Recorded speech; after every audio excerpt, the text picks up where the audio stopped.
اور بھی مولانا مسلم صاحب تھے. آج جتنے لوگ موجود ہیں جو مر گئے ماضی قریب میں، سب ملا کے کم سے کم سینکڑوں عالم تصور میں ہوں گے، 100 سے زائد تو مولانا ہوں گے. لیکن یہ سارے عالم علماء کرام کو راہ دکھانے والا، کیا بات. سبھوں کو علم دین کا شوق دلانے والا، علم دین کا دیپک جلا کے اس روشنی میں اپنی زندگی کو سنوارنے کا مزاج دینے والا اگر کوئی شخص تھا تو اسی شخص واحد کا نام مولانا عبد الجلیل صاحب رحمۃ اللہ علیہ. سبحان اللہ. وہ ایک مینار نور تھے. وہ مفتی زبیر صاحب قبلہ ہمارے سامنے موجود ہیں، یہ بھی ان کے شاگرد ہیں. مولانا عبد الجلیل صاحب رحمۃ اللہ علیہ اس زمانے کی پیداوار ہیں جس زمانے میں پورے سیمانچل تو کیا بہار کے اس شمالی حصے میں گنتی کے چند لوگ عالم تھے. مسلک اہل سنت و جماعت کے ایک زبردست سپاہی تھے. وہ ایسا سپاہی جو اپنے حل کا بیل بیچ کر مناظر اہل سنت کو نذرانہ دینے کا حوصلہ رکھتے تھے. مفتی مطیع الرحمان صاحب، مفتی غلام رسول صاحب رحمۃ اللہ علیہ کے جنازے میں انہوں نے ایک واقعہ بیان کیا تھا کہ ہم لوگ ایک مناظرے میں گئے تھے. اس مناظرے میں سے جب واپس آنے لگے تو جو علماء کرام دور دراز سے آئے تھے ان کے لیے سفر خرچ چاہیے، تو ہم لوگوں کی واپسی میں بہت دیر ہو رہی تھی. تو میں نے پوچھا آخر اتنی دیر کی تاخیر کیوں ہو رہی ہے ہم لوگوں کو روانہ کرنے میں؟ کہا کہ مولانا عبد الجلیل صاحب وہ بیٹھے ہوئے ہیں، فکر مند ہیں کہ جتنے علماء ہمارے مناظر آئے تھے سب کو کم سے کم نذرانہ کے طور پر سفر خرچ کے لیے کچھ نہ کچھ دے دیں، مگر پیسے نہیں ہیں. وہ انتظار کر رہے ہیں کہ جانور کو بیچ کر کے ان لوگوں کے نذرانے کا انتظار. مفتی الرحمان صاحب بگڑ گئے، کہا کہ اسلام آپ کے گھر کی جاگیر نہیں، اسلام ہمارا بھی مذہب ہے، ہم لوگ بھی سنی ہے. جب آپ مذہب کے لیے اتنا کچھ کر سکتے ہیں تو ہم لوگ بھی بغیر نذرانے کے یہاں سے جا سکتے ہیں. کیا بات. سبحان اللہ. اس میں قابل غور بات یہ ہے کہ ایک بندہ کتنا سنیت کا درد اپنے سینے میں رکھتا تھا کہ اپنے گھر کا گیہوں اور اپنے حل کا بیل بیچ کر مذہب اہل سنت کی خدمت کرنے کا جذبہ رکھتا تھا. پورنیہ کی زمین چونکہ مردم خور زمین ہے، ہم لوگ ٹانگ کھینچتے ہیں، دوسروں کی حوصلہ افزائی کم کرتے ہیں. ہم لوگ اپنے لوگوں کو دفن کر دیتے ہیں اور دوسرے لوگوں کو اپنے سر پہ چڑھا لیتے ہیں. اتر پردیش کے بہت سارے علاقوں میں آپ جائیں گے، ایک گاؤں میں 5 مدرسے نظر آئیں گے اور 5 مدرسے میں 25 کمرے ہیں اس میں. اب 5 مدرسے میں 100 200 400 بچے پڑھتے ہیں اور زبردست جلسے ہر سال ہوتے ہیں. 5 جلسے ہندوستان کی چوٹی کے خطبہ اور شعرا آتے ہیں. کام ہو رہا ہے. ہمارے یہاں بڑی سی بڑی بستیوں میں ایک مدرسہ قاعدے کا نہیں ملتا ہے. ایک عالم دین کو ہم لوگ اپنا رہنما ماننے کو تیار نہیں. اگر کسی کی تھوڑی سی عزت ہوتی ہے سماج میں تو 2-4 حاسد پیدا ہو کر کے اس کو ڈومرلائز کرنے، اس کو ذلیل کرنے کے لیے کوئی نہ کوئی بہانہ تلاش کرتے ہیں. ہم لوگ بڑے سے بڑے باصلاحیت لوگوں کو تھوڑا سا عیب ڈھونڈ کر کے اس کو بالکل حاشیے پہ لا کے کھڑا کر دیتے ہیں. ہونا کیا چاہیے؟ حدیث میں آیا ہے کہ جو اپنے مومن بھائی کی عزت پہ پردہ ڈالے اللہ تعالیٰ قیامت کے دن اس کے بہت سارے عیوب پر پردہ ڈال دے گا. جو اپنے مومن بھائی کی عزت کی حفاظت کرے اللہ تعالیٰ اس کی عزت کی حفاظت کرے گا. اللہ تبارک تعالیٰ ایک خوشگوار سماج بنانے کے لیے کیا کہا؟ انما المؤمنون اخوہ. مسلمان آپس میں بھائی بھائی ہیں. مسلمان آپس میں بھائی بھائی ہیں، چاہے شیخ رہیں یا پٹھان رہیں یا نداف رہیں یا جولاہا رہیں، یہ سب ہمارا بنایا ہوا ہے. اللہ کی طرف سے کیا ہے؟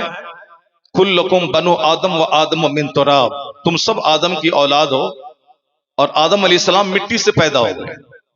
لا فضل لعربی علی عجمی ولا لعجمی علی عربی ولا لابیض علی اسود ولا لاسود علی ابیض الا بالتقوی. آقا علیہ السلام فرماتے ہیں کہ تم سب آدم کی اولاد ہو اور آدم علیہ السلام مٹی سے پیدا ہوئے.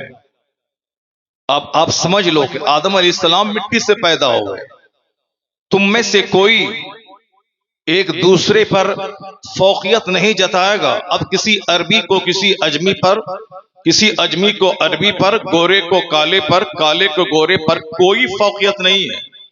اب وہی عزت والا ہوگا جو جتنا زیادہ اللہ سے ڈرنے والا ہوگا، متقی ہی عزت والا ہوگا۔ مگر ہم لوگ چونکہ ہندوؤں کے آس پاس رہتے ہیں، ہندوؤں کے یہاں یہ برہمن ہے، یہ راجپوت ہے، یہ شودر ہے، یہ ویشیہ ہے، ایک بے شمار اختلافات اس کے یہاں۔